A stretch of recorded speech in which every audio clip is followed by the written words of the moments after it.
This episode of the Let's Talk Yoga podcast is brought to you by my monthly mentorship community for yoga teachers. It's called the Mindful Yoga Teachers Club, and we meet in a week from when you're listening to this podcast. So if you are a yoga teacher looking for a little bit of support, community, and you have questions and you're looking for some clarity, then consider the Mindful Yoga Teachers Club. You can start just trying out 1 month at a time. It's as low as $16 and you can access content for the whole month and beyond. Again, all details at letstalk.yoga/Mindful Yoga Teachers Club. Hi everyone, welcome to episode 74 of the Let's Talk Yoga podcast. I hope you are doing well. On the show today, I have Indu Arora, who is back for the third time on the podcast. If you have been a long-time listener, you would have heard Indu on the show before. I've had her for Yoga Nidra. We've spoken about Ayurvedic self-care. And I absolutely just enjoy Indu's knowledge, her wisdom, and the way she communicates with such clarity and compassion. I've always learned so much from Indu. And today we are talking about the Sukshma Sharira. In English, the Sukshma Sharira is often referred to as subtle body. But in our conversation today, Indu really breaks down what is Sukshma Sharira. She goes into the meaning of the words and gives us so much context so beautifully. I can't wait for you to actually listen to how she defines the Sukshma Sharira. But we talk about just the subtle body. What is the subtle body? Why is it important for the yoga practitioner to pay attention to the subtle body? Where do you even start understanding the subtle body, right? Because you and I, we hear about the chakras, the nadis, the koshas, the gunas, the doshas, but it's so hard to really figure out how are they organized and stuff like that. So we talk about that. She talks about the approaches to study the Sukshma Sharira. I ask her about ways in which we can recognize depletion of this Sharira and what do we do if we are depleted and how do we connect to our Sukshma Sharira and why it's necessary. And there's just so much more that Indu brings to this conversation. The Sukshma Sharira is an infinite topic, to be honest. And I couldn't think of a better guest to have this conversation with because Indu's life is yoga in so many ways. And I've seen that over the years. So I'm really glad she's back for the third time talking about the Sukshma Sharira. Just one quick note before you start listening to our conversation. In our show notes at letstalk.yoga/listen, Indu has a couple of trainings coming up and some of them are aspects of the Sukshma Sharira. So I will link to those at letstalk.yoga and you can find those in the show notes. As always, if you enjoyed this conversation, make sure you share this episode with at least 3 other yoga friends so we can all learn a little more yoga together. Here's my conversation with Indu. I'll see you on the other side. Hi, my name is Arundhati and you're listening to the Let's Talk Yoga podcast. I'm an ex-Bollywood dancer turned yoga and wellness educator. I've built a 6-figure business as an immigrant, woman of color yoga teacher with no business background, no handstands, pure instinct, and the free information found on Google. If you love doing yoga and you dream of teaching it someday, this podcast is for you. We go over everything from doing and teaching yoga to scaling a small business, living a modern yoga lifestyle, and so much more.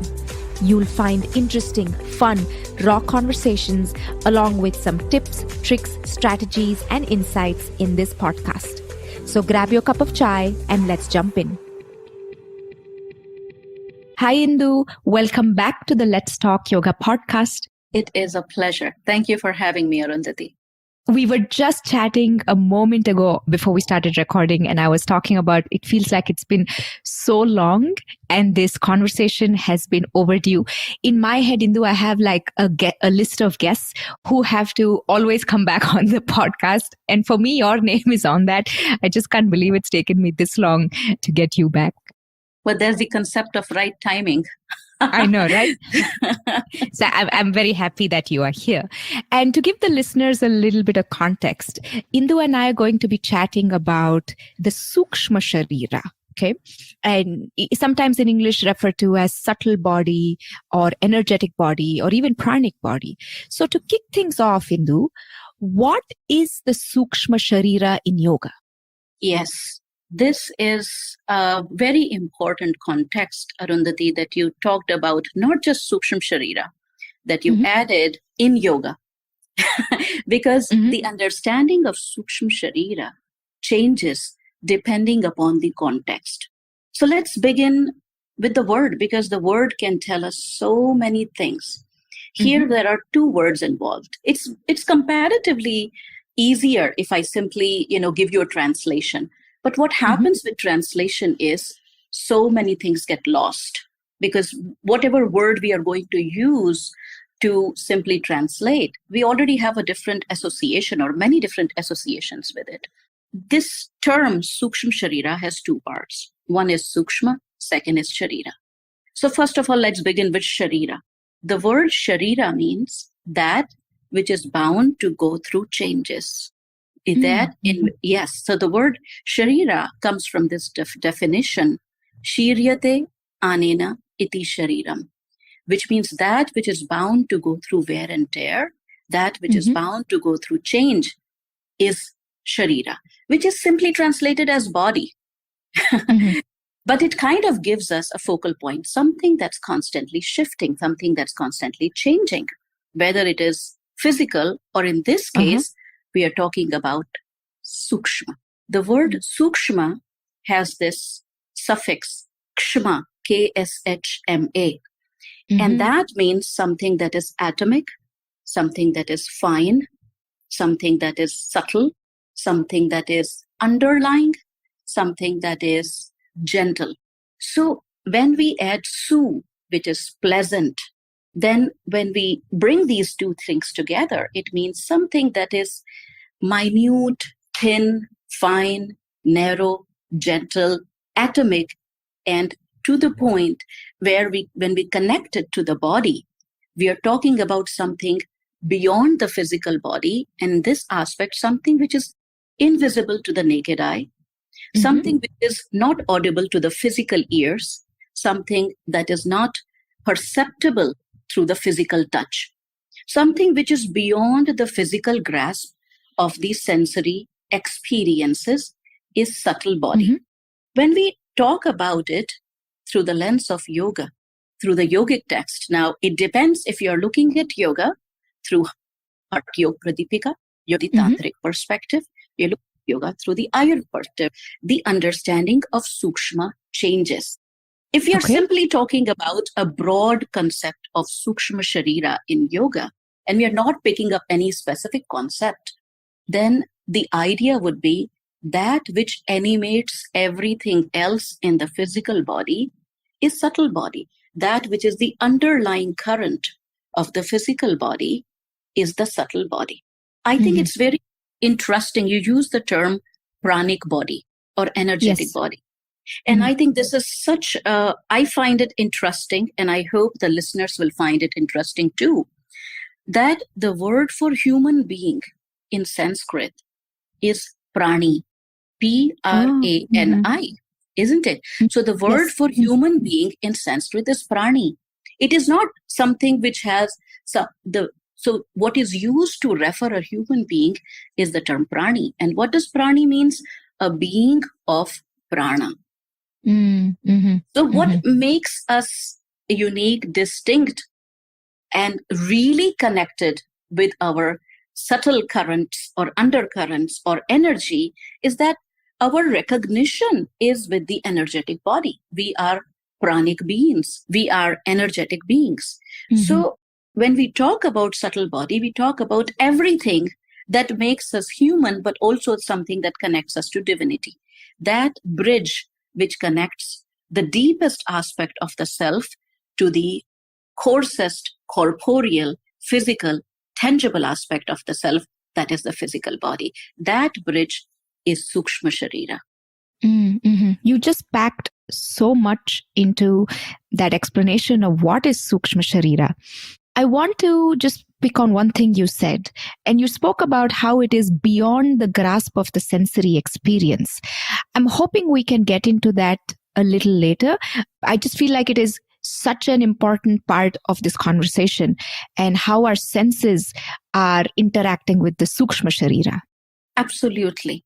Generally, when we talk about subtle body or Sukshma Sharira, the idea of it is that which is in the realm of thoughts, that which is in the realm of emotions, that which is in the realm of energetic experiences and energetic impulses that animate everything else is the subtle body. Now, if we can call it the pranas, if we look at it from the perspective of yoga in Patanjali Yoga Sutras, or even in Ayurveda, it is the pranas that move, that animate, whether it is the respiration or digestion or movement, locomotion, thinking, emoting. Everything is, it is that electricity that runs the body, mind, and heart. I like how you just use the word pranas as a plural, because so many yoga teachers don't end up ever learning that there are different types of pranas, and they just refer to prana as this one big concept. While there is prana, there are so many types of pranas and locations of pranas. So I'm glad you bring that up. Not just that there are pranas. I think an important concept that is missing is of apana. Just like there are 5 pranas, there are 5 apanas.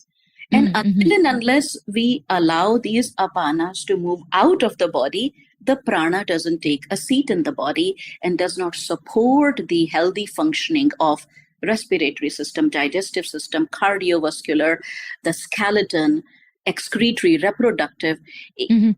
What I'm trying to say is the concept of apana is equally important as the concept of pranas.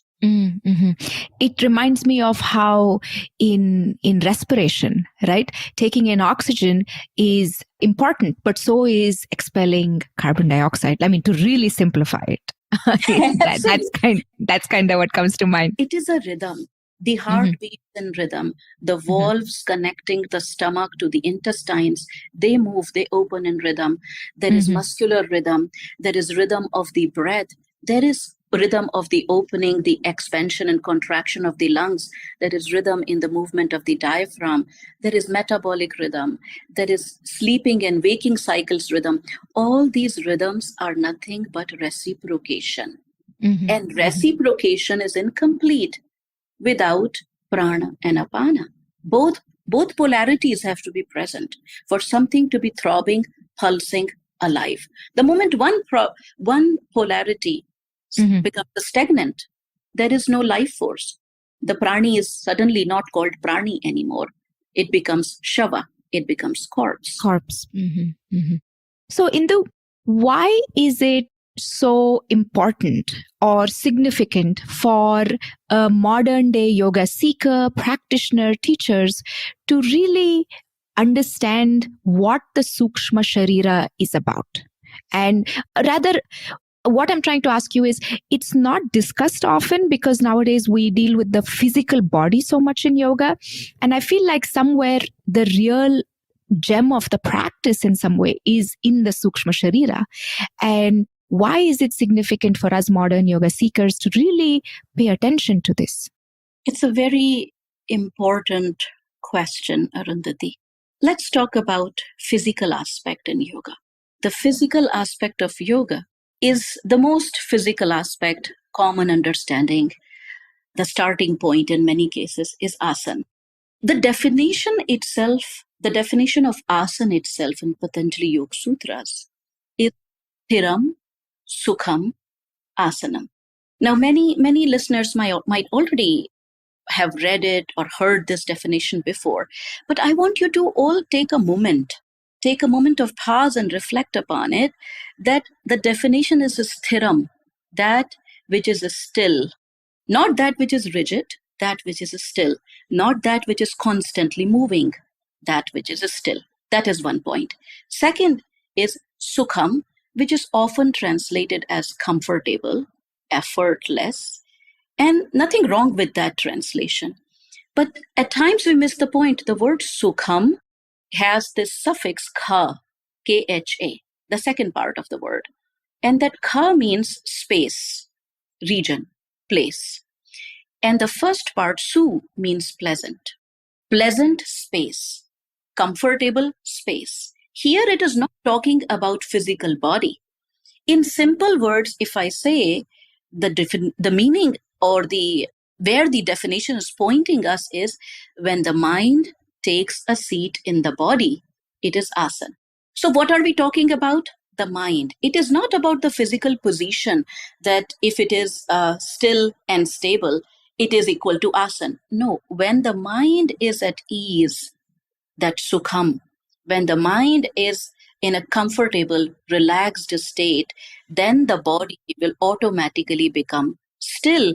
And that state is asanam. It is not saying repetitive movement many times leading to workout and sweat is asanam. That is not the definition.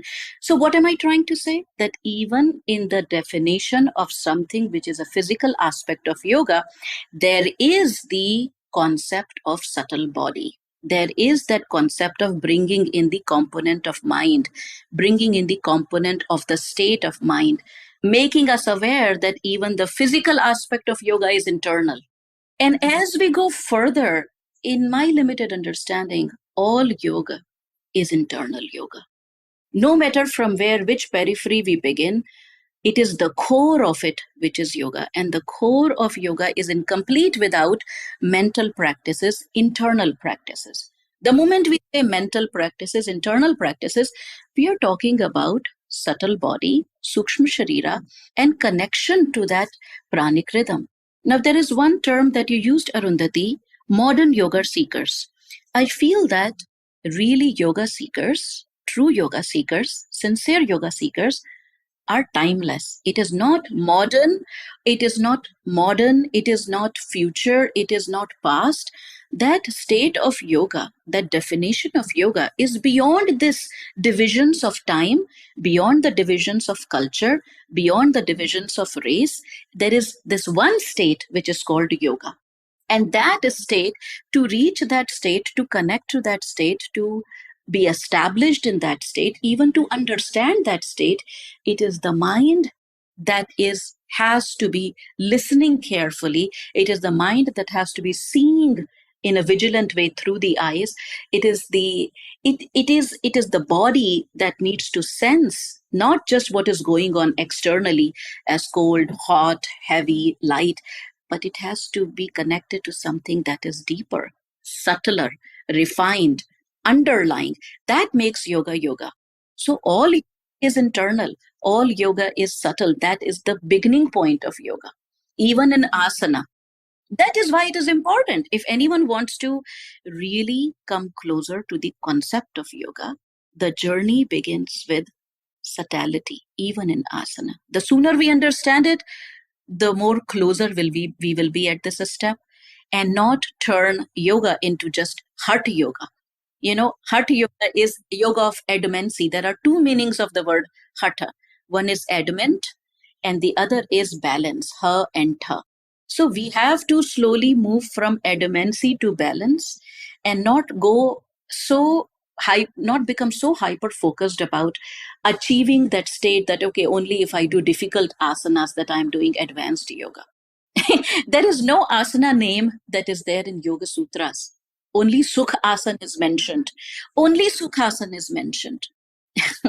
Mm-hmm, mm-hmm. No, I enjoy, I learn so much from you, and you just have this ease of like communication. There's something you said which really resonated with me, where you said that when the mind takes a seat in the body, that is so simply put, but it's so powerful, and it brings so much clarity. I even enjoyed how you said it doesn't matter which periphery of yoga you start from. There is only one yoga, and all those things are taking you to that one yoga, and how that is timeless. Really, really, Indu, it clarifies so much for me. But for someone listening, right, and they're uncovering more about the Sukshma Sharira through this conversation, what are the main parts of the Sukshma Sharira? Where does someone start understanding all the layers of the Sukshma Sharira? There are a couple of ways in which I will share my limited understanding in this. If you are into yoga because you are interested in Ayurveda and you started your journey through Ayurveda, the understanding of Sukshma Sharira will begin with the understanding of marma points, the marmani, which are the bridge points between the physical body and the subtle body, which are the points where the subtle energy animates into doshas, the subtle energy animates into prana, tejas, ojas, the subtle energy animates into bhutas, that are the five elements, and then it becomes doshas, and then it becomes dhatus, that is the seven tissues that make up the body. So, what I'm trying to say is, if you are stepping into yoga through the lens of Ayurveda, then what are the important components of Sukshma Sharira? Marma, dosha, guna, the tanmatra. What are tanmatras? Tanmatras are the experiences and the presence of experiences in the form of sound, in the form of touch, in the form of taste. This realm of what the sensory organs interact with and create experience inside, because any experience of touch, taste, sight, even though we see them outside, they are actually happening inside us. So when we are hearing something, it doesn't happen outside of us, it happens inside of us. Where does it happen inside of us? It happens at the level of subtle body.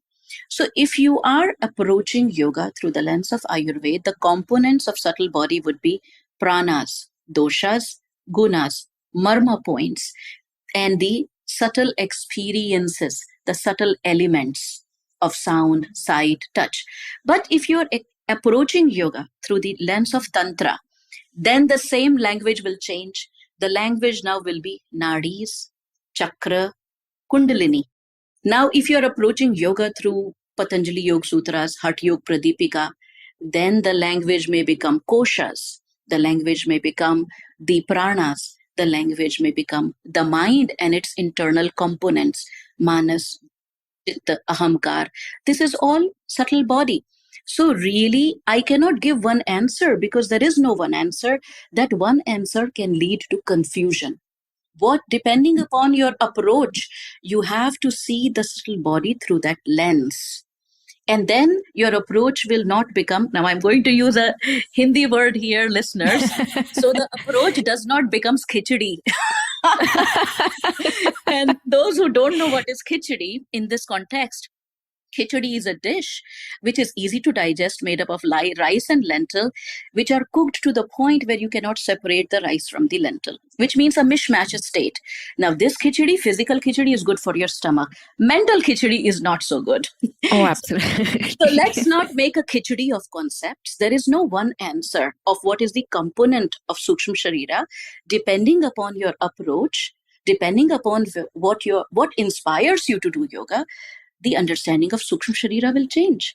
What is common is, it is something that which is subtle, fine, refined, atomic, to the level which is not physically visible, physically audible, physically perceptible through touch and smell and taste. Mm-hmm. Mm-hmm. I'm so glad you clarified that how important understanding the approach is for Sukshma Sharira. Otherwise, we just have this khichdi, this mishmash of concepts, and then there is more confusion instead of clarity. So my question to you would be, Indu, two things. I'm going to ask you two questions together, and then I'll let you decide how you want to answer these. One is there an order in which a yoga student should be learning about these concepts? Okay. Again, I know that's not an easy answer.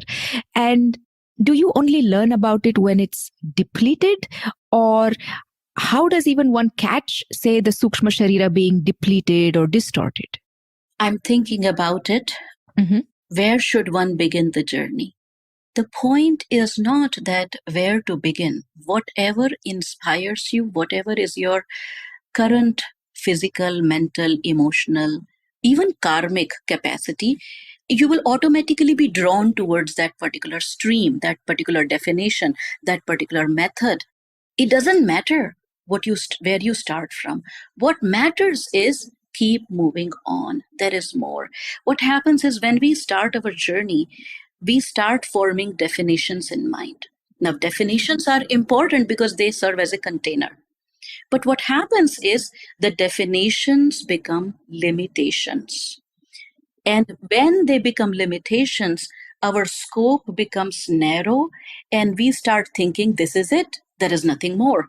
That is a shadow that we must be aware of and constantly be mindful of, that there is more. Keep moving, keep moving. Now you understood Sukshma Sharira, a very common thread, the commonest thread, whether it is looking Sukshma Sharira through Advaita Vedanta, Sukshma Sharira through Tantra, Sukshma Sharira through yoga, doesn't matter, or Ayurveda. A common thread in Sukshma Sharira or a common touching point is breath.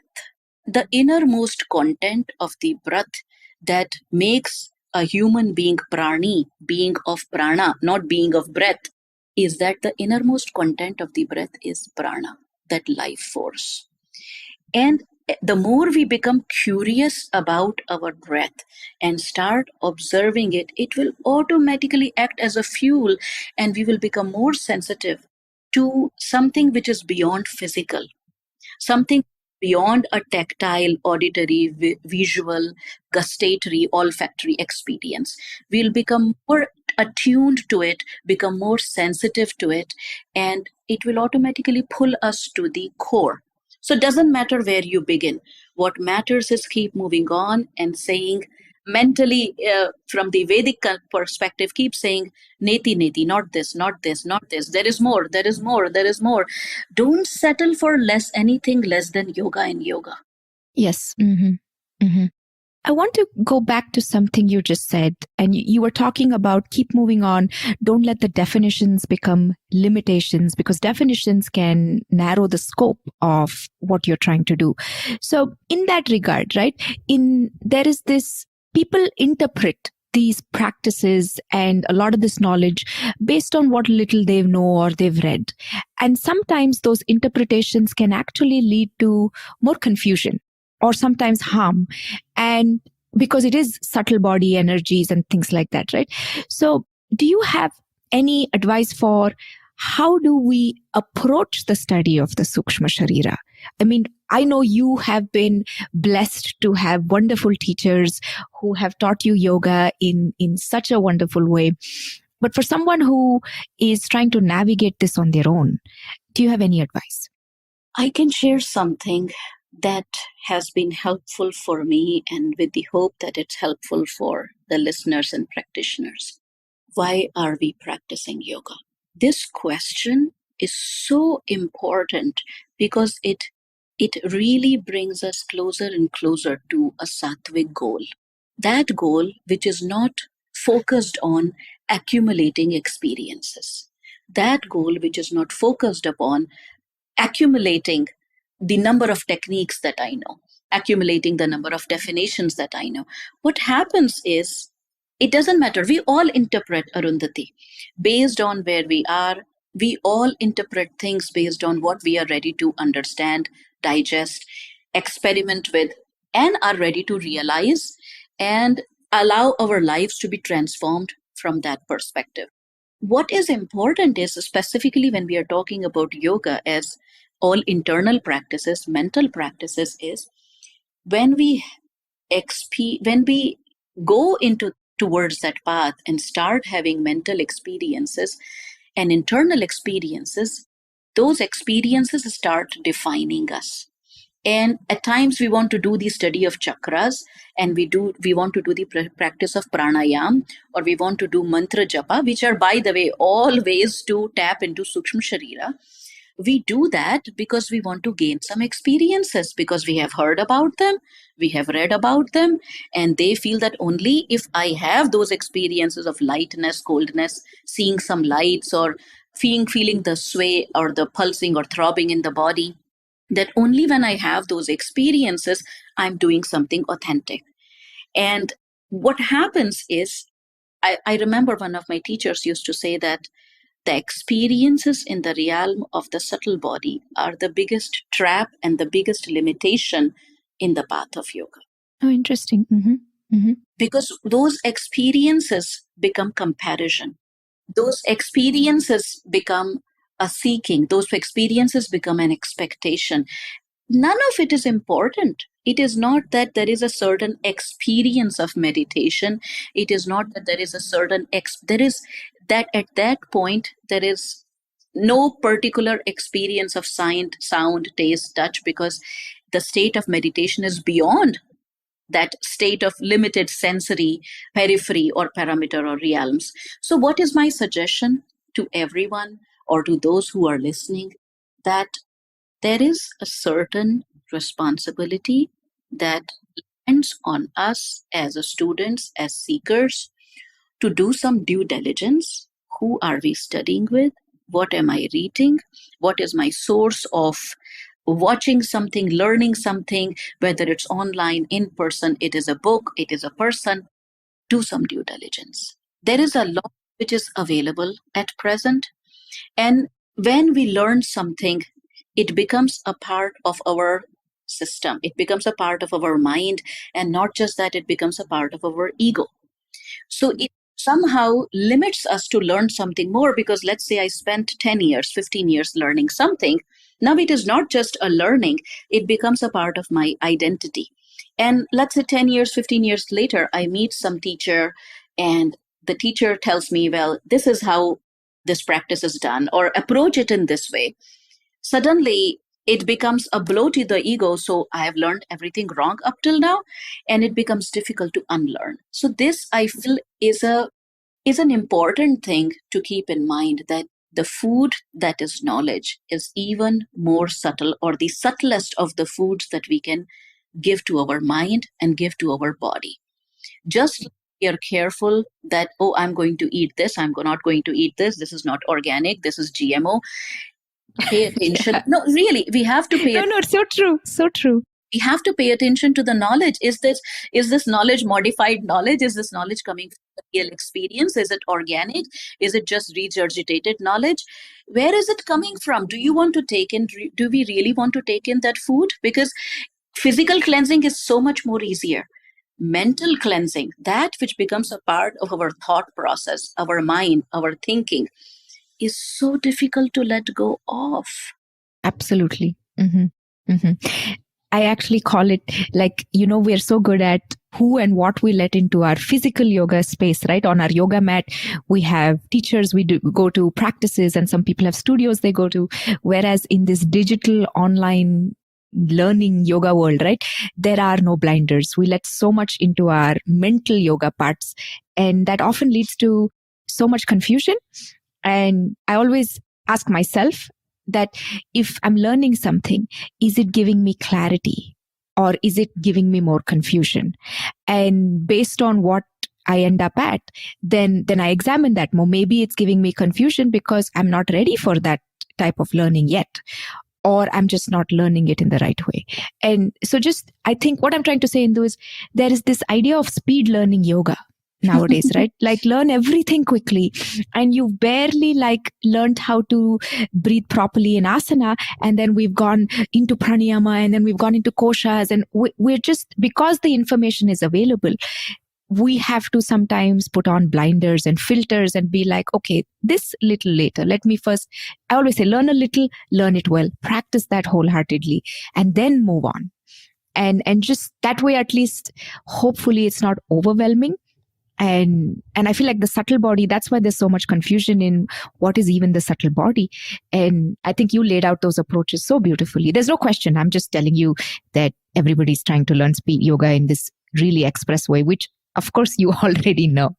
No, these are very important points that you have shared, Arundhati. In fact, it brings something in my mind that my teacher used to say, that remember this triangle. On one point of this triangle is contentment, which is known as santosha in yoga. At the bottom of this triangle is sthairya, stillness, and mauna, silence. This triangle of silence, stillness, and contentment, this is what is the heart of yoga. When we learn something, what does it bring to us? Another thing that I remember my teacher used to say, that maintain external still an internal thrill. Oh, wow. That thrill does not mean the shaking or trembling. That thrill means the movement of prana. That when the physical body is established in a position, pay attention to the subtle undercurrents and let those subtle undercurrents lead you to this triangle: contentment, stillness, silence. This is in my limited understanding, this is the heart of yoga, which automatically leads to discernment, the ability to see things clearly, to have that clear understanding. And I feel it is just so important that we don't get lost in this purple clouds of the peripheral, shallow understanding of subtle body, which is related to just colors, which is only related to gemstones, which is only related to just a certain approach towards the subtle body through the lens of chakras, because that is such a concept which is again a mishmash. Depending upon which text you pick up, the concept of chakras is also different. If you pick up Netra Tantra, if you pick up Shiva Sutras, if you pick up Vijnana Bhairav Tantra, it depends, because from that lens, the number of chakras, their locations, their functions, it completely changes. And the word chakra also has so many different meanings based on that. It is not a very specific defined experience which is written somewhere, which everyone wants to achieve and everyone wants to experience. Really, the experience of Mooladhara Chakra, if there is any, is a stillness, that earth-like solidity. If there is any experience of Swadhisthana Chakra, which is internalis, is that internal feeling of velvetiness, silkiness, smoothness, where the energy starts moving inside. Of the Manipur chakra is when we are able to maintain our energy levels and don't see this highs and lows and dips and peaks and valleys, which we experience on a regular basis. When we are able to re-energize our body at our will without an external source, merely through concentration, that is mastery of Manipur chakra.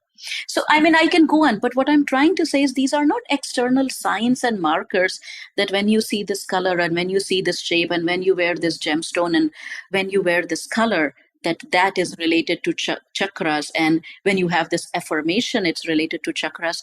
It really depends upon with how much clarity, what thread are you holding on? Where do you really want to go?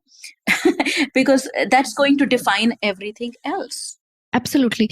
And what you're essentially saying is and we've noticed this, right? There is this issue of oversimplification and dilution of all these concepts. And you actually mentioned really classical texts and really like great sources. But sometimes people will just go on Amazon and buy the first chakra book they see, which is written by somebody who's learned from I don't know who. And they've already learned a simplified process or version of it. And then they give out another even more simplified version of it. And then the sincere yoga seeker is confused. And then there's this whole learn and unlearn. But without going into that, I'm going to reel myself back in here a little bit and ask you about the Sukshma Sharira can be depleted, correct? And it can be like one part of the Sukshma Sharira can be depleted or maybe more than one part. How do we recognize that our Sukshma Sharira is depleted or even thriving? There are some very simple markers that we can observe, which we can call in absolutely common language that, oh, I feel my energy fluctuates. I experience this dip in the afternoon. Or when I wake up, I feel that I'm still tired. I'm still groggy.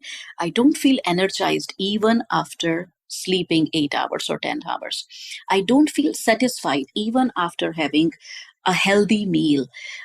The sleep, the digestion, these are the emotions when we feel that restlessness no matter what we do, when we feel that lack of satisfaction, when we feel this wavering of energy no matter how much we are resting or how much we are giving that healthy food to the body is not able to process it.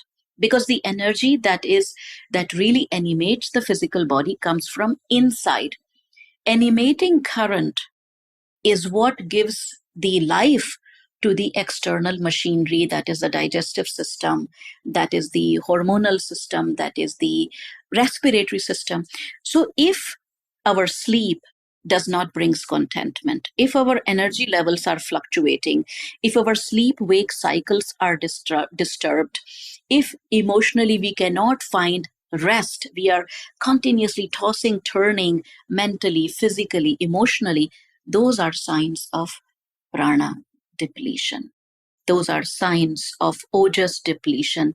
Those are signs of tejas depletion, when we are not able to concentrate, when there is that inner resilience that is missing.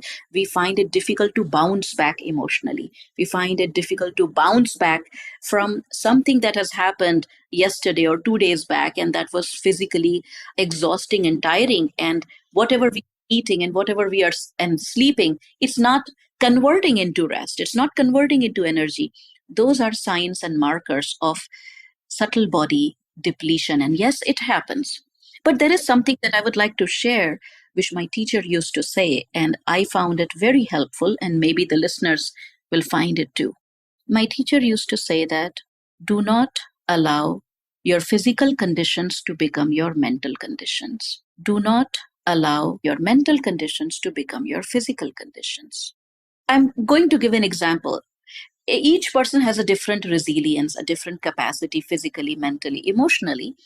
But let's say something tiny happens, that is a tiny scrape on the tip of the finger, and someone would be like, it doesn't matter, nothing happens. And the other person would be jumping and will not be able to do anything because something happened at the tip of the finger.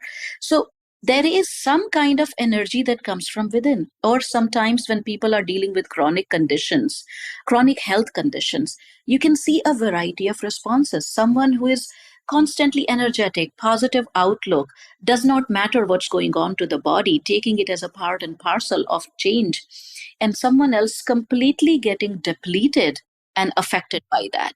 So where is that source of positivity? Where is that source of that resilience?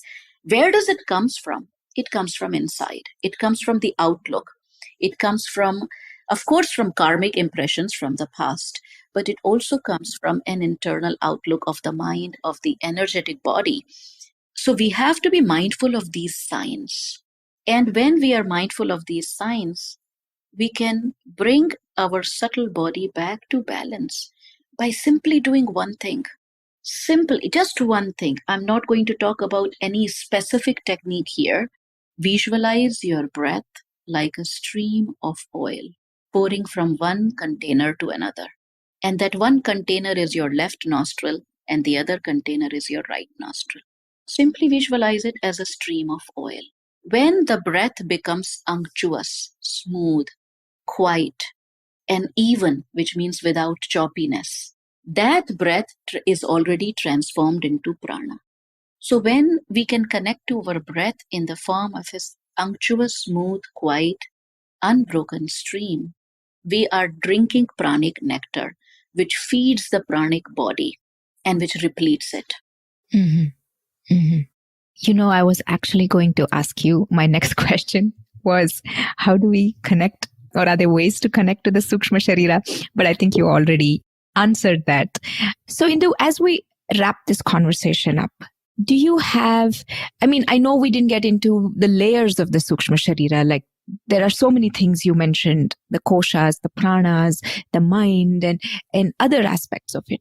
But for the listener who is going to hopefully have a lot of insight about the Sukshma Sharira, is there any advice on just how to, in their everyday life and practice, apart from just what you just said about the breath, anything that will help them connect or even recognize the Sukshma Sharira more? I know it might sound a little repetitive, but I'm trying to make all the listeners recognize the Sukshma Sharira as an important part of yoga, because I just feel like it's forgotten or it's not visible anymore.